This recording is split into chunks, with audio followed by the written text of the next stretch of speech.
boas notícias, amém? Amém, irmãos? Glória a Deus.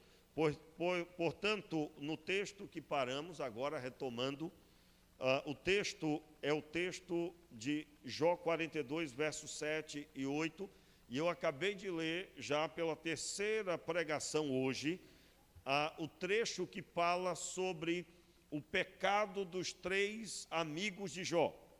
E eu me ative a esse trecho, e agora eu estou falando com a igreja, ministrando sobre a necessidade que nós temos de crescer na graça e no conhecimento do Senhor, porque nós temos sempre ao nosso redor alguém que precisa de conselho, que precisa de orientação e que está muitas vezes passando uma situação de grande dificuldade.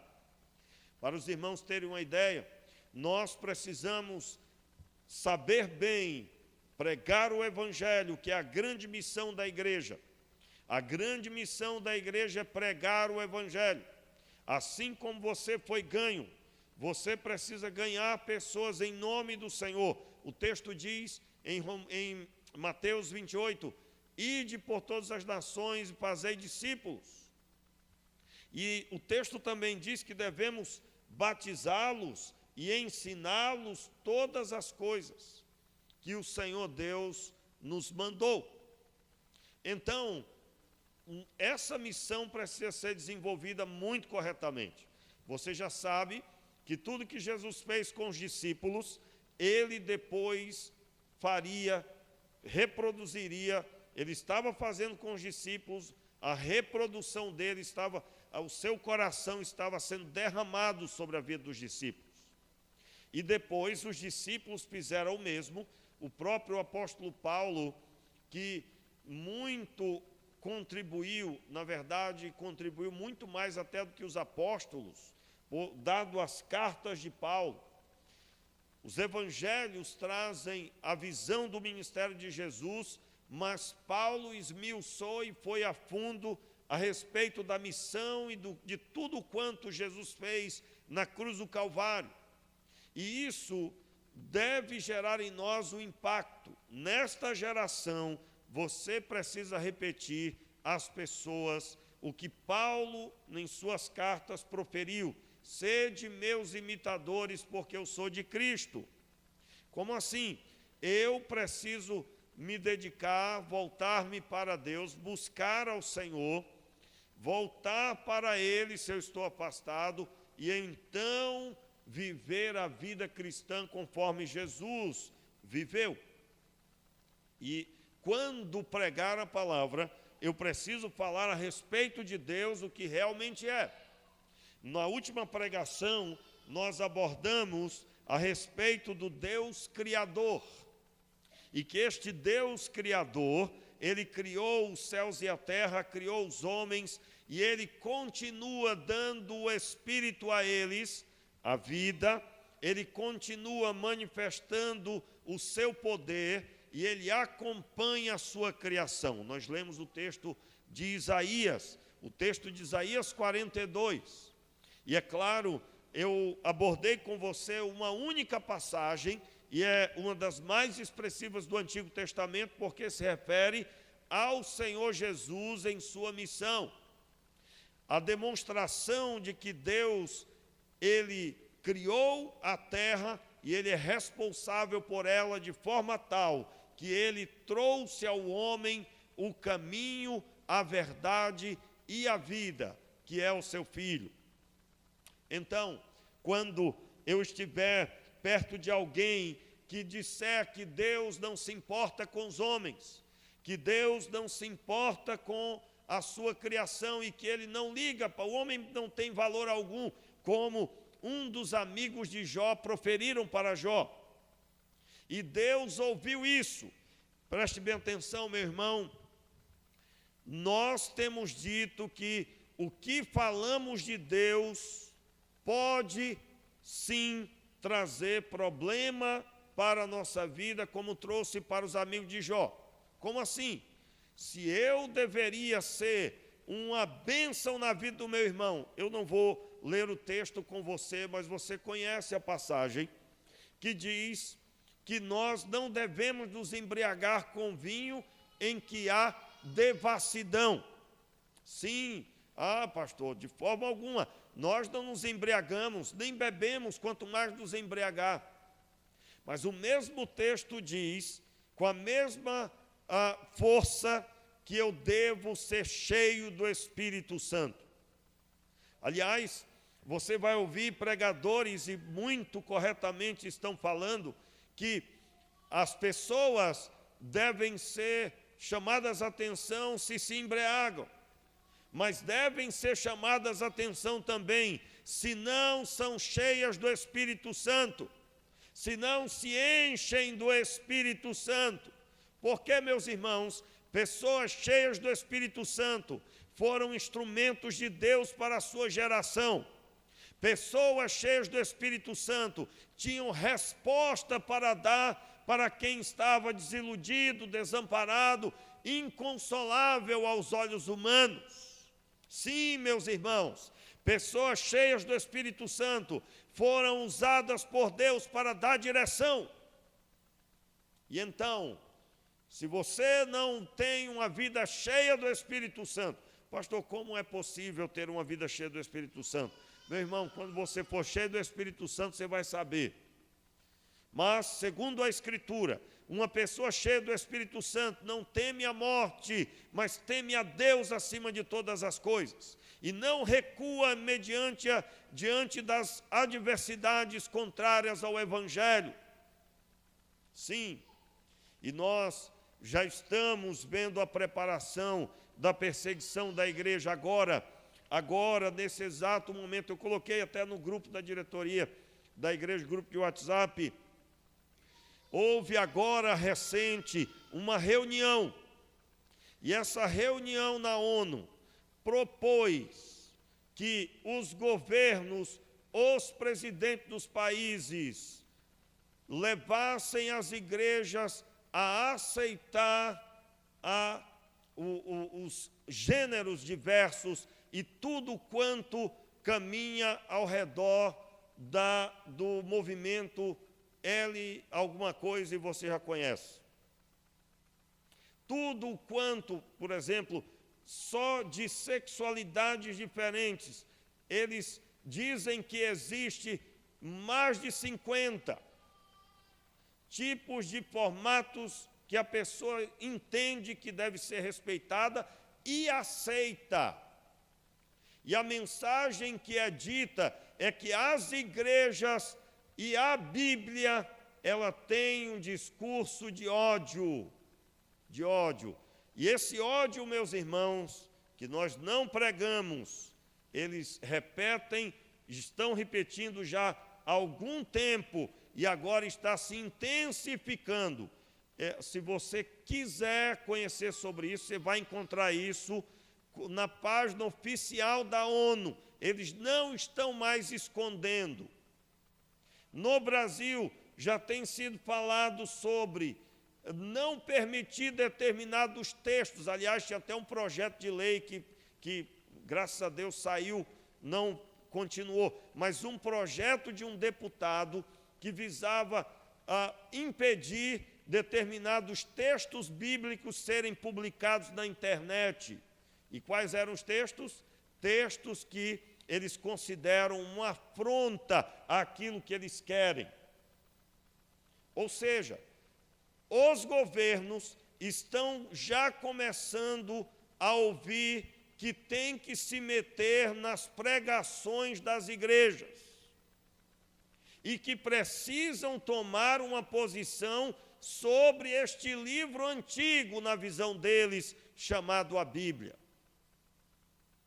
Eu digo a você, meu irmão, se você não se aprofundar em Deus e esse tempo chegar de uma perseguição intensa, aonde, acredito eu, possamos ter visitas de pessoas do governo indo até algumas igrejas e buscando processar por causa de pregações que foram, por exemplo, essa que eu estou pregando agora. Recentemente você viu e já foi preso um pastor aqui no Brasil porque pregou a Bíblia ao seu rebanho. Só que isso está escondido, pouca gente teve acesso a essa informação. Ninguém fala sobre isso. Pastor, o senhor está falando de política? Não, meu irmão. Eu estou falando de que a Bíblia toda é a palavra de Deus. O próprio texto bíblico de Mateus, quando Jesus está no deserto sendo tentado por Satanás, e o diabo profere sobre ele uma palavra de engano. Ele diz: não só de pão viverá o homem, mas de toda palavra que sai da boca de Deus. Levante aí a palavra de Deus aí, meu irmão, levante aí. Se você está com o aplicativo só, pode levantar também, não tem problema. Levante seu celular também, vou deixar hoje. Na próxima vez você traz a Bíblia, viu? Ou então passa ali no estande, se não tiver uma Bíblia, compra a mais cara, para ficar bom, né? Logo. Por quê? Porque você é para andar com a Bíblia, viu? Pois é, mas está todo mundo com a Bíblia aqui, eu falei para as paredes agora. Vamos lá. Nós cremos que esses 66 livros, sem tirar e colocar, é a palavra de Deus.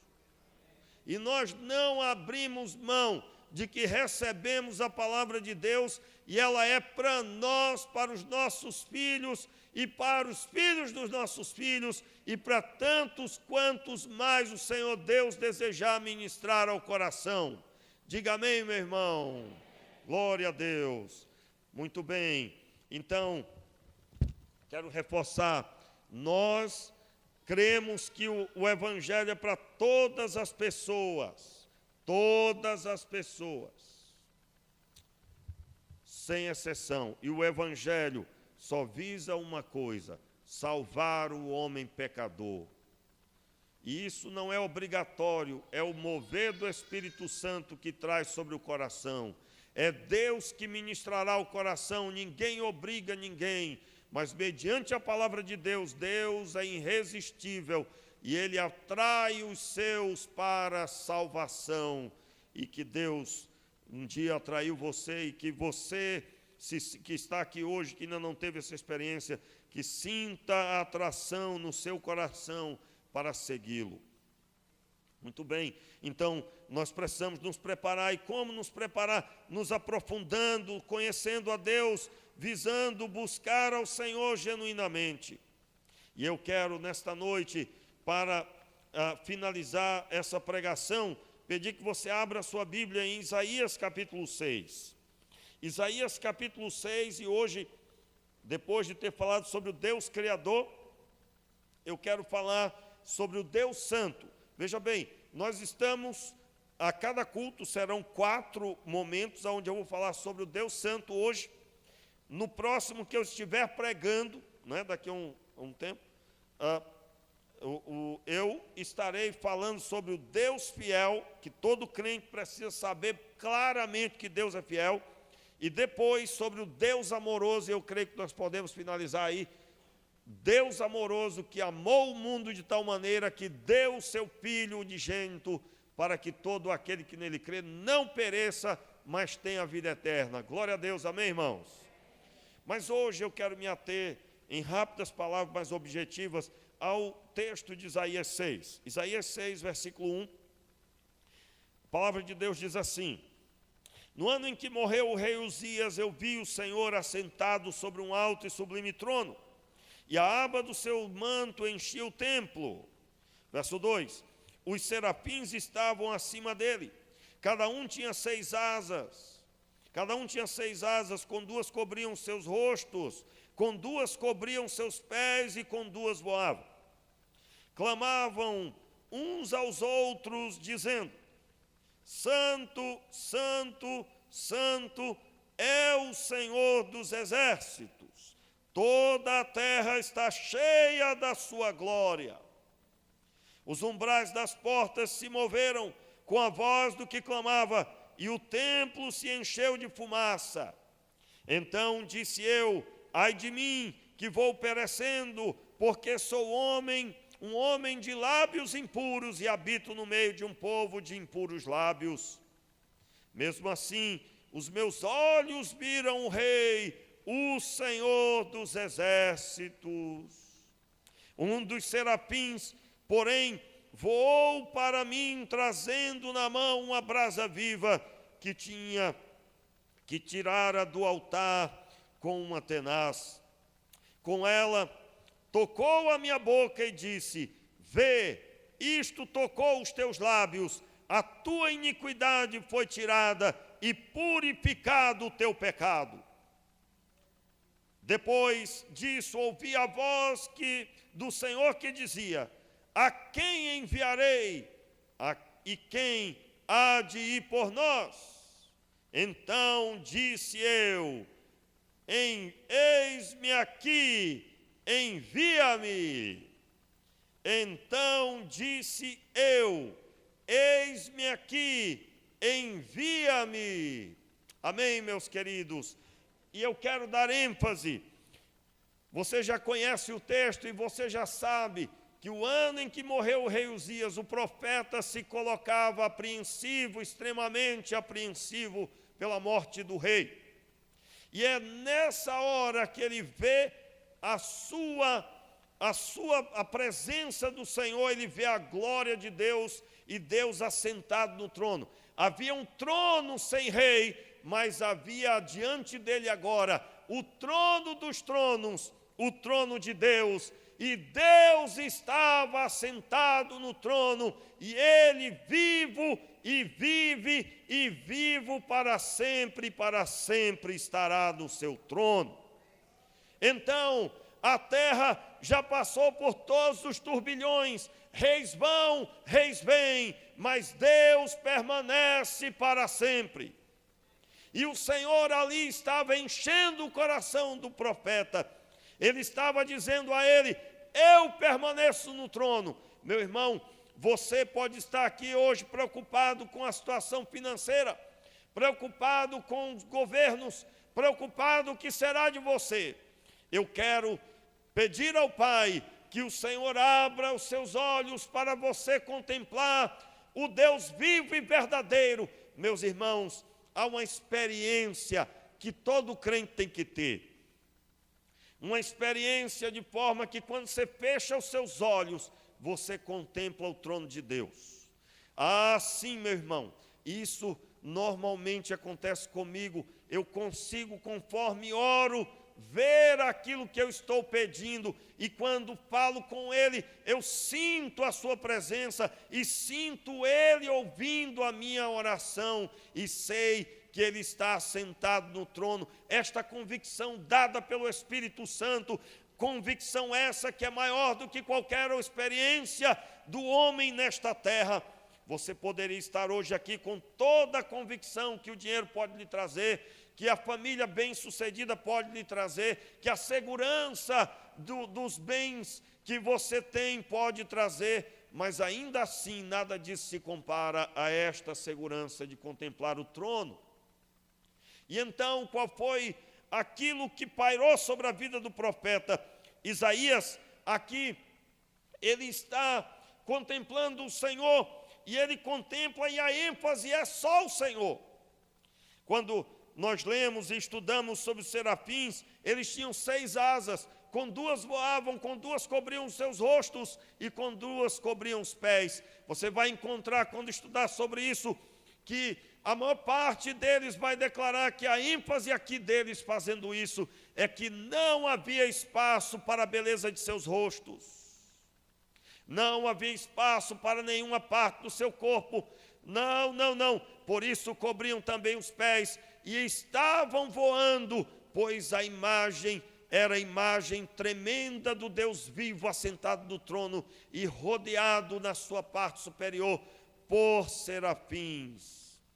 E eles declaravam somente uma coisa: Santo, Santo, Santo é o Senhor dos exércitos.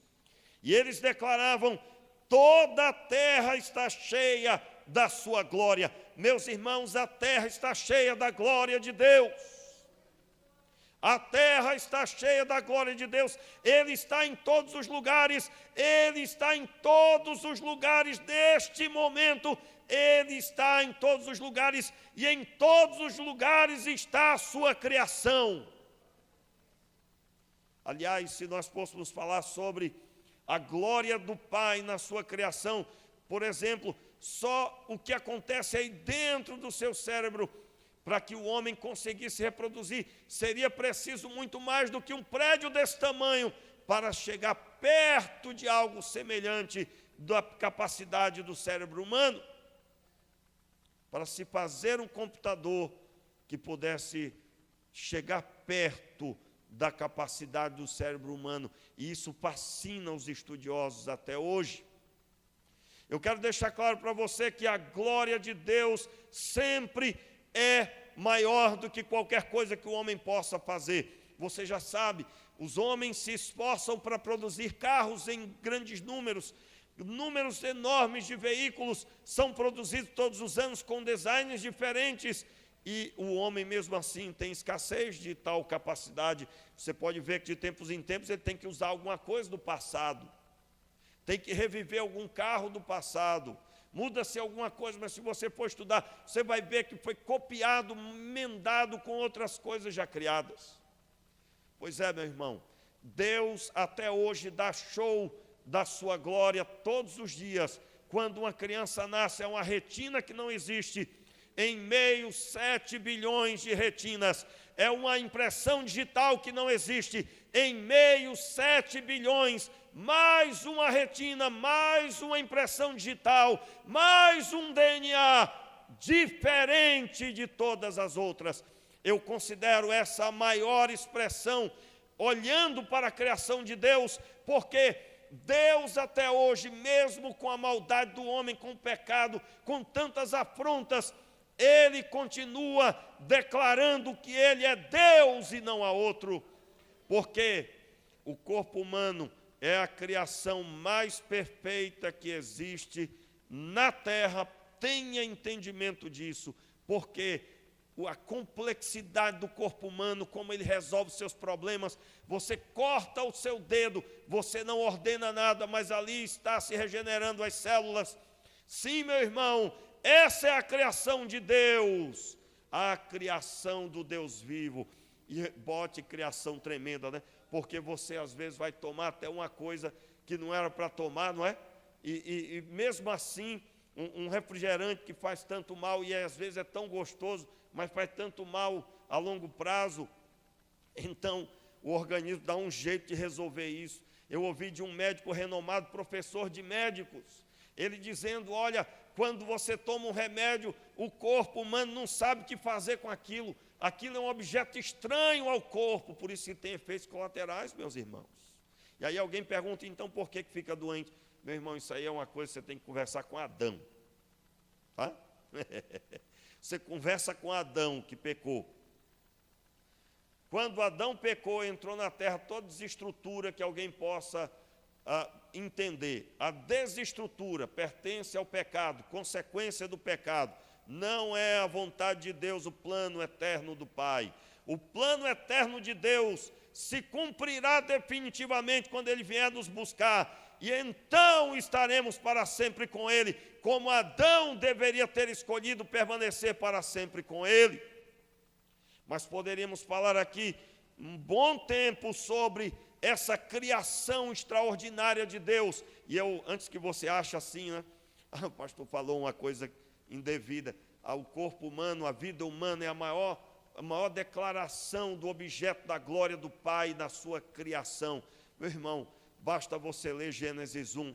No princípio criou Deus os céus e a terra era sem forma e vazia.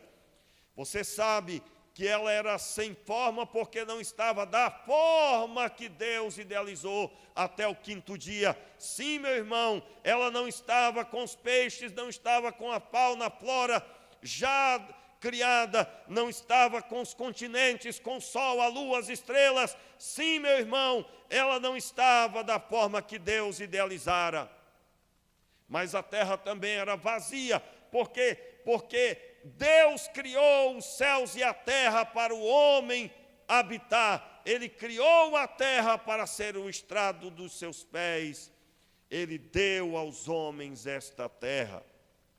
Meus irmãos, nós precisamos celebrar a Ele, porque, segundo a Escritura, a terra estava preenchida, ela não era mais vazia, quando o homem foi colocado nela, criado do pó, e a partir do pó, Deus soprou em suas narinas e fez alma vivente. Muito bem, então, toda a terra está cheia da sua glória, a glória do Pai ecoa. Por isso, e eu li aqui na quarta-feira, quando falávamos da última, do Deus Criador, eu li Romanos 1, quando cita que os homens da terra que repudiaram a Deus, eles são inculpáveis, aliás, eles são indesculpáveis, por causa da manifestação das provas de Deus na sua criação, que estão visíveis para serem vistas. Mas eu quero encerrar hoje dando ênfase que quando a glória do Pai se manifestou em seu trono, exaltado pelos serafins, só havia uma coisa para o profeta proferir. O texto diz: os umbrais das portas se moveram, e a voz que clamava, e o templo se encheu de fumaça. Com a voz que clamava, e o templo se encheu de fumaça.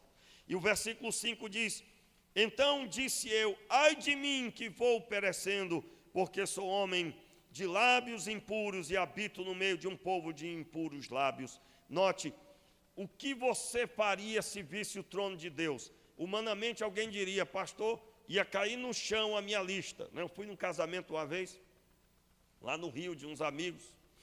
Aí o pastor disse: olha, agora você tem liberdade de falar para a noiva. Você vai falar espontaneamente. Meu irmão, o cabra tirou um pergaminho e soltou o pergaminho assim. E estava todo escrito mesmo. Depois fiquei até pensando, rapaz, eu queria ver se estava escrito mesmo, se era só história. Estava só rabiscado, para dizer que estava texto. Era um papel que caiu, era uma plataforma. O papel rolou e ele começou a ler. Qual era a expressão dele? É claro, eu tenho muito para dizer. Muito para dizer. E aí ele proferiu palavras expressivas. Então, eu acredito que talvez você pense assim: rapaz, Isaías não era para ter pedido tudo que ele quisesse, está diante do trono. Quero dizer para você, meu irmão, que quando a glória de Deus se manifesta, não há nada além da verdade que é expressa. Primeira verdade: Deus é santo, 3 vezes santo. Segundo, a sua glória enche toda a terra. E quando isso acontece, os pecadores reconhecem seus pecados. E Isaías aqui, ele foi impactado com a santidade de Deus, com Deus santo. E o pecado que existia nele aflorou, e ele viu o seu pecado. É nessa hora que uma pessoa se converte. Meu irmão, é uma experiência que, se eu falar para você, você pode entender com a sua mente, mas o coração é que vive a experiência. E muitos se convertem, se entregam a Deus, fazem a oração, aonde estiverem. Quando o Deus vivo se manifesta, então ela se entrega a Deus. E assim Isaías fez. Ele viu o seu pecado e ele profere o seu pecado, ele confessa o seu pecado, e não só o seu, mas ele também consegue ver o pecado do povo. Se você proferir o pecado do povo e não vê o seu, você está errado, viu? O próprio Jesus disse: olha, tira primeiro a trave do teu, aí depois você vai ajudar o seu irmão, do teu olho. Então, o texto bíblico diz que ele expressa que a sua condição era de pecado e que ele estava perecendo. Meu irmão, a condição do pecador é de morte. E então, o serafim tomou uma brasa que estava no altar, e com ela tocou os lábios, e ele teve os seus lábios purificados. A Bíblia diz, verso 7, com ela tocou a minha boca e disse: vê, isto tocou os teus lábios, e a tua iniquidade foi tirada e purificado o teu pecado. Note que aqui não se expressou a respeito do povo. Não foi falado sobre o povo, somente sobre Isaías. Isaías tinha falado sobre o povo. Mas aqui só foi falado sobre o pecado de Isaías. Por quê, irmãos? Porque Deus te chama hoje à resolução do seu pecado. Você pode crer, lá fora a situação tende a piorar, porque assim será para a vinda do Senhor. Porém, o Senhor, quando se revela aos seus, Ele mostra a realidade dos seus. E Ele convida os seus ao arrependimento. E aqui Ele já estava fazendo isso, quando confessou. Então Deus toma atitude, e o serafim vai e faz a atitude que purifica a Isaías. Você sabe, logo no texto em seguida, é o momento do chamado de Isaías, aonde ele então vai para resolver o problema do pecado do povo. E a voz de Deus agora ecoaria através de Isaías. E eu quero crer que Deus está fazendo isso hoje à noite. Diga amém, eu recebo. Por quê? Porque, meu irmão, o seu pecado precisa ser resolvido. Depois Deus trata com o povo. É o seu pecado. Se você quer ajudar alguém, primeiro resolva a sua vida. Você que vive em cima do muro, conta uma história, né? Que a pessoa morreu e acordou lá em cima do muro. De um lado estava o pessoal da Bíblia, todos dizendo, vem para cá, vem para cá. Do outro lado estava o inferno e o diabo calado, os demônios também, tudo calado. E aí ele teve vontade de perguntar. Eu digo, por que o senhor não me chama, não me quer? E o resto aqui, todo mundo me chama e está querendo que eu vá para lá. Aí o diabo disse, não, rapaz, você já está com a gente, você está em cima do muro, né? Você já está em cima do muro. Então eu quero falar para você que Deus já tocou o seu coração, Deus já falou com você sobre seus pecados, você sabe que a sua situação é pecaminosa, só Deus pode resolver sua vida. Pare de ficar em cima do muro e leve a sério enquanto é tempo. Meus irmãos, enquanto há tempo de buscar a Deus e de receber a sua bênção, busque ao Senhor enquanto se pode achar. E Ele pode ser encontrado, aliás, você pode ser encontrado hoje por Ele, porque Ele veio para buscar e salvar o que se havia perdido. Se você está perdido em seus pecados, Ele veio para buscar você. Então, você não fará como os amigos de Jó. Quando alguém perguntar sobre o Deus Santo, ou quiser falar sobre Ele de forma inadequada, você vai proferir Isaías 6, e você vai ministrar Isaías 6. Meu irmão, em nome de Jesus, eu já vi isso acontecer, não uma nem duas vezes, várias vezes. Eu pregando o evangelho na rua, e a pessoa interferia dizendo, eu quero aceitar Jesus. Quando isso aconteceu a primeira vez, eu fui ensinado todo o ritual, né? Bem, você prega, depois você faz o apelo. Aí eu não tinha feito o apelo, aí eu quase disse para o rapaz, eu digo, não, rapaz, espera que eu vou fazer o apelo ainda. Nesse dia eu fiquei confuso, porque eu digo, mas meu Deus, ainda nem fiz o apelo, o homem já quer aceitar Jesus. E ao mesmo tempo eu estava feliz, porque era a primeira experiência que eu estava tendo. Mas veja como a gente fica nos nossos rituais, às vezes, né? E eu fui liberto ali.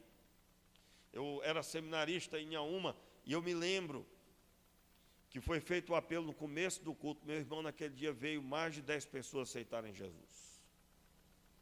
Aquilo virou a igreja de cabeça, para ponta cabeça. Como assim? Porque a maioria, começando pelo pastor da igreja, né, ele mesmo disse, eu nunca vi isso acontecer. Normalmente a gente prega e faz o apelo, né? E então, aquelas pessoas vieram no começo do culto. Também o culto está tomado pela presença de Deus. E eu creio, meus irmãos, que essa experiência de Isaías venha sobre a sua vida. Fique de pé no seu lugar. Que só haja uma visão para o Deus Santo, Santo, Santo. E o reflexo disso, sua vida nunca mais será a mesma. E eu quero perguntar hoje à noite, o Senhor Deus já te chamou? O Senhor Deus já tocou o seu coração? E você gostaria hoje de fazer a oração entregando oficialmente a sua vida a Ele? Talvez você está aqui hoje, você está afastado ou afastada do caminho. O Senhor Deus te chama para retornar. Feche os seus olhos. Baixe sua cabeça. Abra o seu coração. Se você deseja aceitar a Jesus como Senhor e Salvador, se você deseja reconciliar com o Senhor hoje à noite, repita comigo essa oração agora. Senhor Jesus, eu te recebo como meu Senhor e Salvador. Perdoa os meus pecados. Dai-me o teu Espírito Santo, em nome de Jesus. Escreve o meu nome no livro da vida, em nome de Jesus. Se você deseja reconciliar com Cristo, repita comigo essa oração. Senhor Jesus, eu hoje volto para o caminho da salvação. Perdoa os meus pecados. Restaura a alegria da salvação. Renova o teu Espírito em mim. Em nome de Jesus. Amém. Se você entregou a sua vida a Jesus nessa noite, Senhor Deus tocou o seu coração, só para aqueles que Deus tocou. Levante a sua mão onde você está, eu quero orar por você. Deus abençoe, Deus abençoe.